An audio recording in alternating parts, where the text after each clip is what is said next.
Hello friends, 1993 में पाकिस्तान में private airlines के जहाज प्रॉपरली उड़ना शुरू हो गए।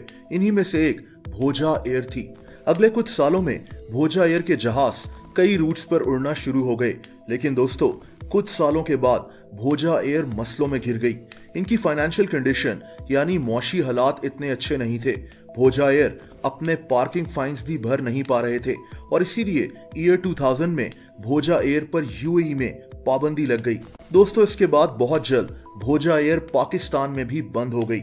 अगले 11 साल तक भोजा एयर बंद ही रही, लेकिन 2011 में एक दफा फिर से भोजा एयर को लॉन्च किया गया। ये मार्च 2012 की बात है, जब भोजा एयर का जहाज 12 साल बाद फिर से उड़ना शुरू हुआ। सब कुछ बिल्कुल ठीक जा रहा था। दोस्तों अप्रैल 2012 में भोजा एयर ने अनाउंस किया कि ये पहली दफा अपनी इवनिंग सर्विस शुरू करेंगे। इनका जहाज कराची से इस्लामाबाद शाम के वक्त उड़ना था। ये एक इंतहाई कामयाब रूट था। बहुत से लोग शाम के वक्त ट्रैवल करते थे। भोजा एयर की फ्लाइट 213 इस रूट के लिए चलनी थी। दोस्तों ये वही बदकिस्मत जहाज था जिसकी ये कहानी है। ये 20 अप्रैल 2012 की शाम थी। इस जहाज में 121 मुसाफिर सवार थे। जहाज भरा हुआ था।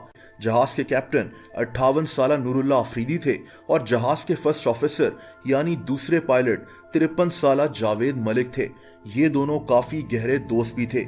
इस जहाज के केबिन क्रू में सैयद अमाद लाइक, गजाला मलिक, प्रिंसेस फ्लाविया और सनम फरीद शामिल थे।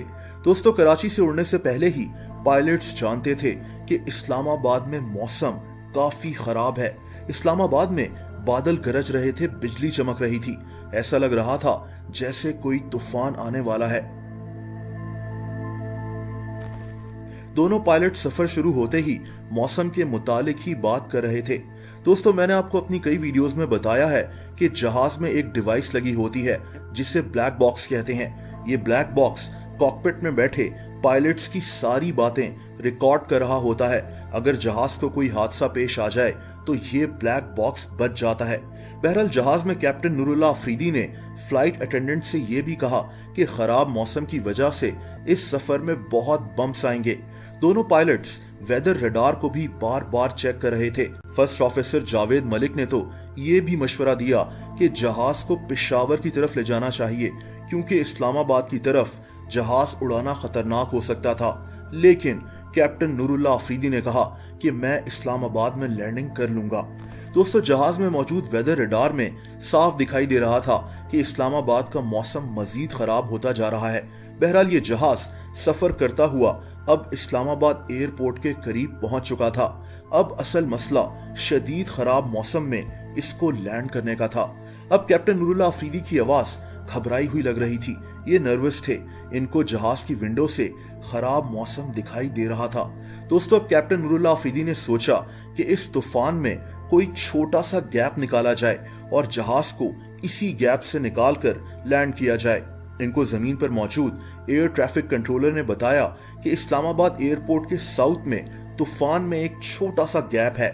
ये गैप सिर्फ 60 डिग्री रेंज का था। दोस्तों मसला यह था कि कानून कहता है कि जहाज को तूफान वगैरह से 5 नॉटिकल माइल्स दूर रखना चाहिए और ये गैप 5 नॉटिकल माइल्स से भी कम था।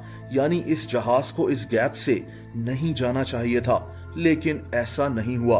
कैप्टन नूरुल्लाह अफरीदी ने फैसला किया कि ये इस जहाज को तूफान के अंदर इसी गैप से लेकर जाएंगे।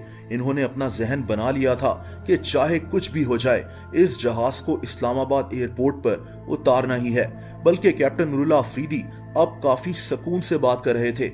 इन्होंने जमीन पर मौजूद एयर ट्रैफिक कंट्रोलर से हल्का फुल्का मजाक भी किया, लेकिन इनका जहाज बहुत खतरे में था। दोस्तों इस्लामाबाद में बहुत तेज बारिश शुरू हो चुकी थी। इनके जहाज से सिर्फ 10 से 15 मील दूर तूफान की एक दीवार बनी हुई थी जिसे स्क्वॉल लाइन कहते हैं। पायलट्स ऐसे तूफान से दूर ही रहते हैं, लेकिन भोजा एयर